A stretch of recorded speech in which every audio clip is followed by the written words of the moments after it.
7h.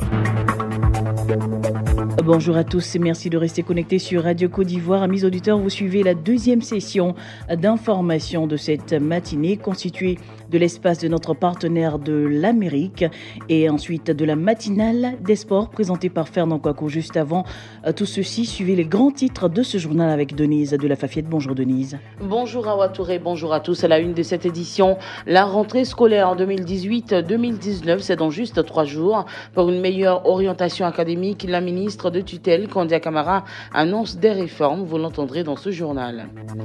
Nous ferons également une immersion dans l'univers des enfants laveurs de véhicules aux abords des feux tricolores. Une situation pas toujours facile pour ces tout petits.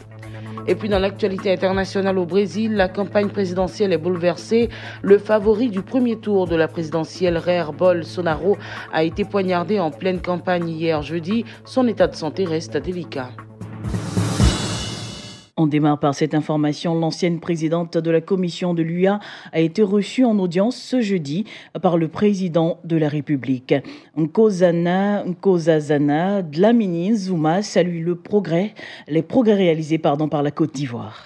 Elle est en Côte d'Ivoire pour participer à la semaine de l'évaluation du développement en Afrique organisée par la Banque africaine de développement. La ministre auprès du président sud-africain chargé de la planification et du suivi-évaluation dit avoir abordé les relations économiques entre la Côte d'Ivoire et l'Afrique du Sud.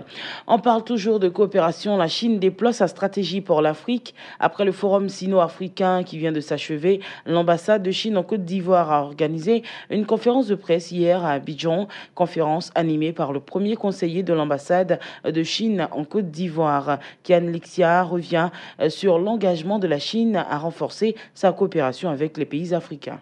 La Chine et l'Afrique vont œuvrer ensemble pour mieux préserver leurs intérêts communs et renforcer le poids des pays en développement, de sorte à construire un monde meilleur et à établir un bel exemple pour la coopération sud-sud.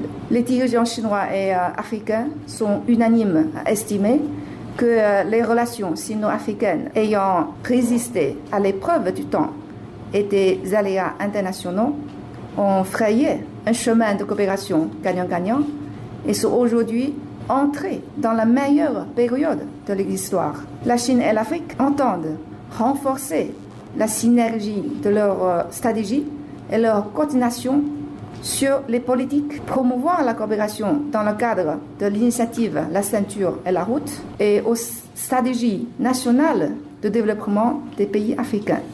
Toujours en Côte d'Ivoire, la grande réunion de la rentrée scolaire 2018-2019 s'est tenue hier au lycée Sainte-Marie de Cocody sur le thème civisme et engagement de tous pour une école de qualité. Le thème de l'année dernière a été reconduit cette année car encore d'actualité. Cette réunion a été présidée par le ministre de l'Éducation nationale, de l'enseignement technique et de la formation professionnelle en prélude à la rentrée scolaire prévue le 10 septembre prochain. Plusieurs réformes ont été entreprises pour un enseignement de qualité. Le ministre revient justement sur ces réformes. Écoutons Kandia Camara. Il s'agit de la poursuite de la réforme du collège, la formation initiale des instituteurs qui s'étend désormais sur 3 ans, le renforcement du module de préscolaire dans la formation initiale des instituteurs, l'extension de l'expérimentation de la prise en charge des élèves en situation de handicap auditif ou visuel au primaire et au collège. La mise en œuvre du contrat d'objectifs et de performance que nous appelons COP. L'évaluation et le classement annuel des établissements d'enseignement secondaire publics et privés. La poursuite de la réforme de l'enseignement technique de la formation professionnelle en vue de répondre au mieux aux besoins de qualification et de réaliser l'adéquation entre la formation et l'emploi. Je vous exhorte tous à vous approprier ces réformes et à vous engager activement dans leur mise en œuvre. Et puis cette information prévue s'achever hier jeudi 6 septembre. La préinscription des nouveaux bacheliers est prorogée au 15 septembre selon donc une information qui émane du ministère de l'Enseignement supérieur et de la Recherche scientifique. Radio Côte d'Ivoire, San Pedro 92.7 FM. Et nous nous dirigeons à présent dans le département de San Pedro. Plus précisément dans le village de Taboké où les habitants vont désormais pouvoir boire de l'eau potable. Cela grâce à la société coopérative agricole Copagani.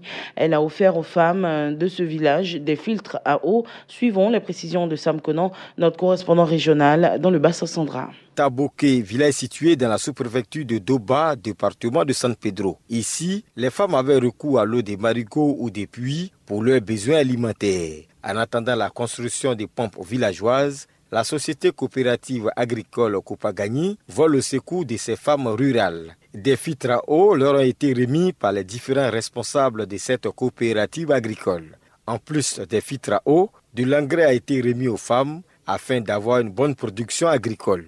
Pour le directeur général de la coopérative, Nguessan Emejan, les producteurs de café cacao doivent se porter bien. En buvant désormais de l'eau potable, ce sont ainsi des maladies qu'ils évitent. Le délégué régional du conseil du café cacao, Diouda Arma, a quant à lui invité les coopérateurs à dépasser les 6177 tonnes de cacao certifiées qu'ils ont écoulées lors de la campagne précédente. Sam Kona San Pedro, Radio Côte d'Ivoire. Le dossier du jour. Et ils sont de plus en plus nombreux à Abidjan, ces enfants laveurs de véhicules aux abords des feux tricolores.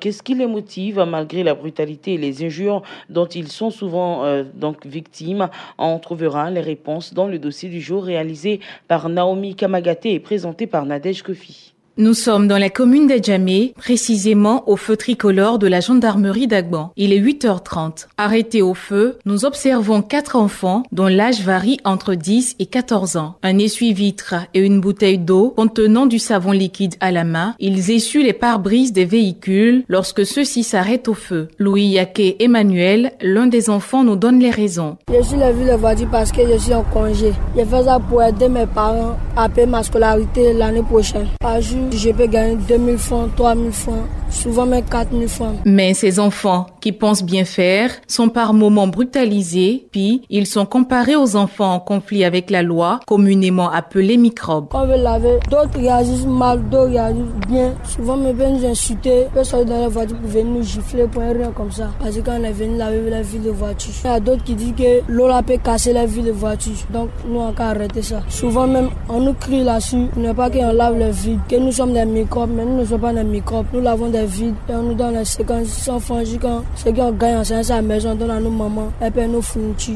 Nina Moupierre dénonce la mauvaise foi de ces automobilistes. Les chauffeurs de voitures, il y en a qui sont mauvais, il y en a qui ne sont pas mauvais. Il y en a qui donnent l'argent, il y en a qui ne donnent pas l'argent. Quand on lave de voiture, les chauffeurs de voiture, eux qui donnent voiture pour nous frapper et puis nous ne donnent rien. Ils m'ont déjà frappé. Si je viens, je dis encore la voiture.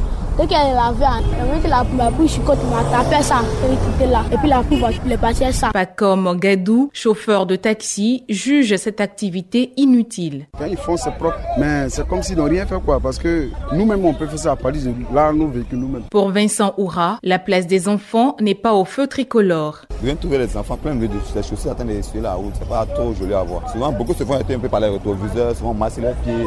Ça, si on peut empêcher ça même, c'est bon. Mais ça ne nous arrête pas. Quand on les voit là, souvent, on se dit que certains se défendent pour avoir quelque chose, mais c'est pas par là. Ils sont encore trop bébés, ils n'ont rien encore saisi. Là, à venir, c'est pas là, c'est devant. Vincent Oura suggère que les automobilistes arrêtent de donner de l'argent à ces enfants pour mettre fin à cette activité qui met en péril leur vie. Mais les leur disent souvent de quitter là. Et quand ils sont là, c'est pas joli à voir quoi. Et s'ils restent là toujours, bien sûr on passe notre temps à leur donner là, ils seront toujours là aussi. Donc souvent aussi, il faut crier un peu sur eux, il faut souvent aussi les refuser pour que non, c'est pas les passer là. L'activité de laveur de véhicules aux abords des feux tricolores est certes lucrative, mais c'est aussi un véritable danger pour les enfants qui s'y adonnent. L'actualité hors de chez nous à présent. Dans ce journal à Dakar, depuis 2011, il est interdit de manifester dans le centre-ville, notamment autour de la présidence. À chaque demande de rassemblement, notamment de l'opposition, les autorités brandissent l'arrêté Ousmane Ngom du nom de celui qui était ministre de l'Intérieur du président Ouad il y a 7 ans. Mais à 6 mois de l'élection présidentielle, les associations de défense des droits de l'homme ont décidé de s'attaquer à cet arrêté devant la Cour constitutionnelle.